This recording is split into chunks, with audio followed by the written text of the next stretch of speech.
আমরা মাহফিলে গেলে বিভিন্ন জায়গায় বেড হইতে ইয়া কক হুজুর বেডিটিরে বালা করে কইয়া দেন, কথা হরে না। আমনে সিরিয়াস আবার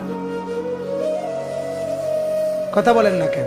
আমি কইয়া দিতাম, তাই নি বইয়ে বইয়ে সাদওয়ানে বিড়ি খায়, বন খায়, লম্বা লম্বা আলাপ করে, আর হেবাটার বেডি পরে আমি ঠিক করে দিতাম হেবাটার বউরে। কথা বুঝছেন কথাটা?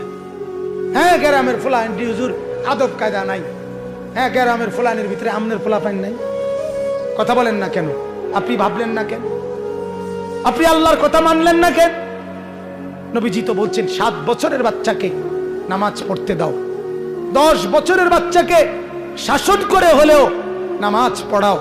10 বছরের বাচ্চা গারতারামি করতে পারবে না, আপনি তখনই যদি তাকে নামাজে বাধ্য করতেন, ছেলেটা নামাজি হতে পারত। তখন যদি নুরানি মাদ্রাসায় পড়তে দিতেন তো আল্লাহর কোরআন শিখে ফেলতো। তখন যদি মাদ্রাসায় পড়াইতেন তো কোরআন শিখে নিত, ফায়দা হইতো। আপনি তাকে পড়াইলেন না, আপনি তাকে কোরআন শিখাইলেন না, মসজিদে নিলেন না, নামাজে অভ্যস্ত করলেন না।